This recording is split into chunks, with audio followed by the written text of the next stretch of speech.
So now that I've got a couple of videos out there available to the public, I thought it might be a good idea for me to put something out that kind of explains where this is coming from and why I'm doing what I'm doing. Back in August of 2018, I actually had an experience where I was camping with a couple of friends near Randall, Washington, which is kind of between Randall and the foothills of the Mount Rainier.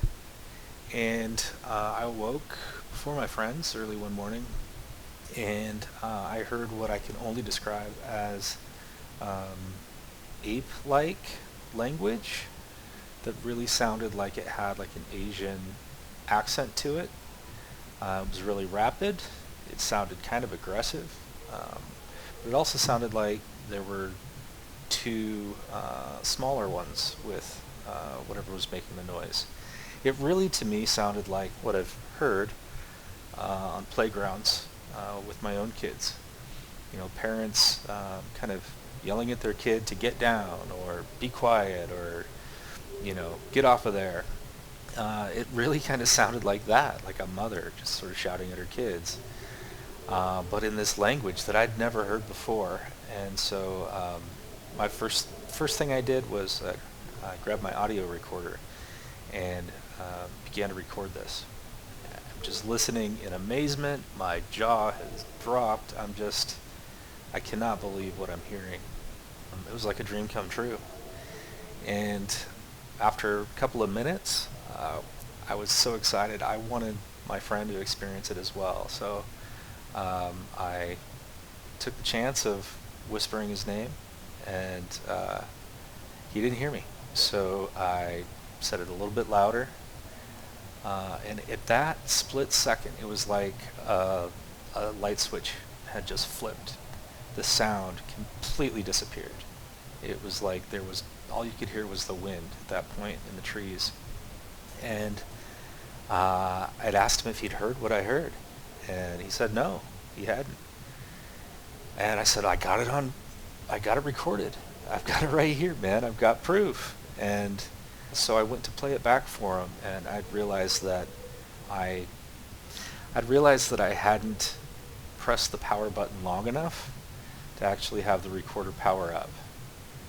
In my excitement, I just pressed record.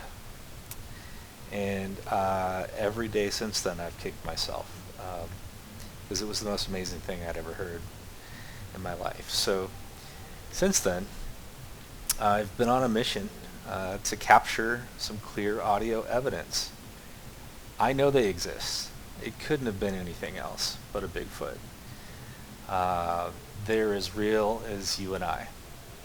The possibility of a human being out there making those noises at that time in the morning where we were are slim to none. I don't know anybody that could recreate those kinds of noises.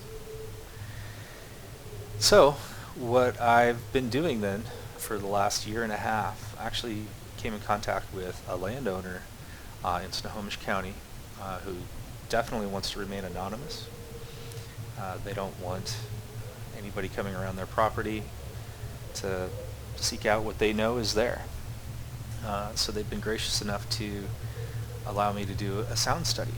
So for nearly every night for the past year and a half, I've recorded sounds from the woods surrounding their house, reviewed hundreds of files containing thousands of hours of audio, and I've captured and shared some of that audio from this location that I actually believe to be speech, screams, whistles.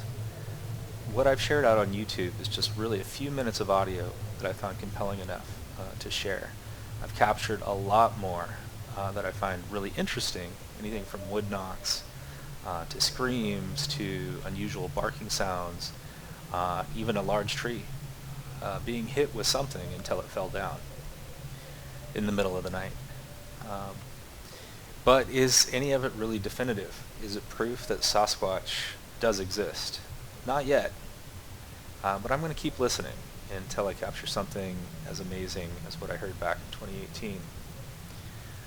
So I've been asked, by other researchers and friends, why audio? Why not try to get a video or a photograph? Well, I look at it like I'm casting a really wide net. With pictures and videos, you're hoping to catch something that's within a few yards and hopefully crosses the camera's line of sight. But with audio, you can record whatever is making sound within about a mile's radius. So it's a much wider net, and the possibilities of capturing something making noise versus something happening across that path at that moment, I'll take my chances with audio. Also, it doesn't seem to really matter how good the photographic evidence is. There's always skeptics who pick it apart and think it's being faked. I'd suggest that it's actually likely harder to fake audio evidence. There are simply sounds that are out there that humans just can't make themselves. Even with great audio equipment in a studio, it'd be really difficult to create these sounds or recreate these sounds because of sort of the surrounding ambient sounds that are just out there. Natural audio like wind, airplanes, rain, water trickling, rivers. Those sorts of things, I imagine it would be really difficult to sort of blend in or mix audio that is compelling and convincing. So in any case, I found some of the most adamant skeptics out there are actually other believers. To us, often no evidence will ever measure up to what it is we've personally experienced. So when I do find anything compelling enough to share, I'll put it out here on this YouTube site. Leave it for you to take a listen. Hopefully you find some of it as compelling as I do. But just know, for every minute I put out there, there are thousands that I don't. I'm actually pretty picky. So hope you enjoy my videos. Have a great day.